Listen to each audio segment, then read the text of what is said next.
फरमाते हैं कि मैं ना मजदूर लेने गया, बगदाद के चौक में मजदूर बैठे होते थे, तो मेरी उन मजदूरों में से ना एक नौजवान बच्चे पे नजर पड़ी। बड़ा कमजोर सा वजूद था, लेकिन चेहरे पर इबादत का निशान था। माथा बताता था कि नमाज का बड़ा ख्याल रखता है। मैं उसके करीब गया।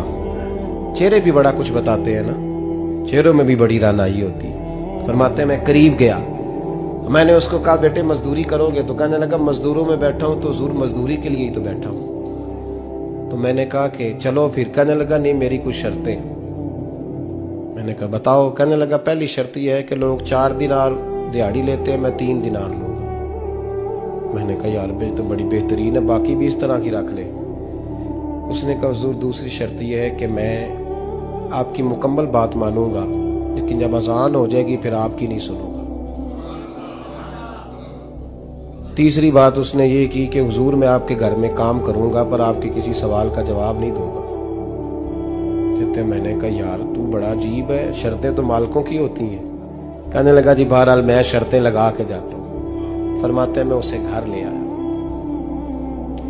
काम मैंने उसको बताया, तो जो काम मजदूर सारे दिन में करता है ना उसने 2 घंटे में ही कर दिया। हमारे मजदूर सिगरेट पीने में भी तो आधा घंटा लगाते हैं, वो चाय पीने जाएं तो पौना घंटा वहां। उनको भी तो दयानतदारी करनी चाहिए कि नहीं करनी चाहिए?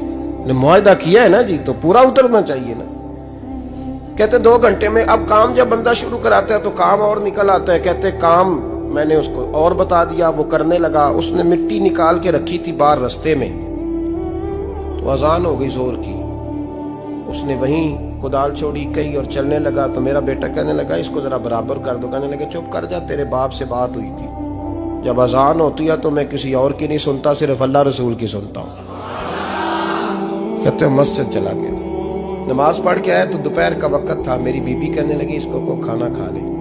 कहते हमने कहा खाना खा लो, तो कहने लगा मैंने रोजा रखा हुआ, रमजान भी नहीं था, नफली रोजा रखा हुआ। फरमाते हैं शाम हुई, मैंने 3 दिनार दिए, तो मैंने कहा तेरा नाम क्या है? कहने लगा मैंने आपसे कहा था मैं किसी सवाल का जवाब नहीं दूंगा। कहते वो चला गया। अगले दिन मैं फिर लेने गया उसे, काम कुछ और निकल आए, तो लोगों ने बताया वो सिर्फ हफ्ते वाले दिन आता है। मैंने कहा क्यों? कहने लगे जी वो कहता है मेरा हफ्ते का खर्चा 3 दिनार है, जब 3 दिनार कमा लेता हूं तो बाकी सारा टाइम अल्लाह रसूल की जिक्र में गुजार दिया करता हूं। फरमाते हैं जी अगले हफ्ते मैं फिर लेने गया, मैंने पूरा हफ्ता इंतजार किया कि काम उसी से कराना है। मैं जब गया तो मैंने कहा चलो। कहने लगा मेरी शर्तें याद है ना? और मैंने कहा याद है भाई साथ चल। फरमाते हैं काम कराया, 2-3 हफ्ते वो आता रहा। एक हफ्ते में गया तो लोगों ने कहा हुजूर आज नहीं आया। क्यों? कहने लगे बीमार हो गए।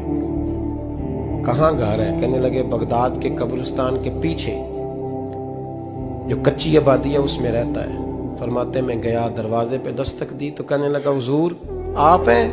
दरवाजा खुला है, आ जाइए। फरमाते मैं अंदर गया तो मैंने कहा तुम्हें कैसे पता चला मैं आया हूँ? कहने लगा हुजूर अल्लाह वाले हो, आप नहीं आना था, वरना अमीर तो गरीबों का पता लेने कोई नहीं आते। कहते मैं करीब गया तो कहने लगा मैं आपका इंतजार कर रहा था, तेज बुखार है, तप रहा। जेब से कुछ पैसे निकाले, कहने लगा ये पैसे रखने। एक अंगूठी निकाली, कहने लगा हुजूर आज रात को मेरा इंतकाल हो जाएगा, इन पैसों का कफन खरीद के सुबह जनाजा पढ़ के मुझे दफन कर देना, और जब दफन करो तो ये अंगूठी लेके असर के बाद हारून रशीद के पास जाना। आप उसे कहना मैंने मिलना है पर वो आपको टाइम नहीं देगा। आप उसको आवाज दीजिएगा कि तेरी एक अमानत है मेरे पास, फिर वो आपसे मिलेगा तो अंगूठी दे दें, फिर आप मेरी तरफ से फारिग हैं। हजरत फरमाने लगे तेरा नाम? और कहने लगा हुजूर वक्त थोड़ा है,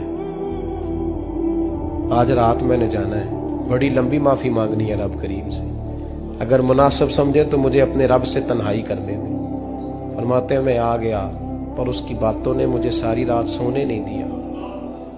फरमाते हैं सुबह बड़ी मुश्किल से सूरज निकला, मैं गया दरवाजे पे हाथ रखा तो दरवाजा खुला हुआ था। अंदर दाखिल हुआ तो खुशबुएं मेरा इस्तकबाल कर रही थी।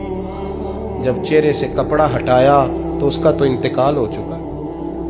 इंतकाल हो चुका है, ऐसे है जैसे किसी का दीदार करके सोया। कहते मैं तो 2 आदमी ले गया था जनाजे पे, पर पता नहीं दुनिया किधर किधर से आई, कहां से। अखां जदों मीटियां जमाना मैनू रोवेगा, अपना ते अपना बेगाना मैनू रोवेगा। फरमाते हैं मैं तो 2 बंदे ले गया था, पर पता नहीं मखलूक कहां से आई। जनाजा पड़ा, दफन किया। हारून रशीद के पास में असर के बाद गया, मैंने बुलाना चाहा पर बादशाह था, मेरी तरफ देखा ही नहीं। मैंने उसको कहा तेरी ये कमानत मेरे पास है। फरमाते हैं वो मुझे कोने पे ले गया, क्या बात है, कमरे में बुलाया, मैंने अंगूठी दी।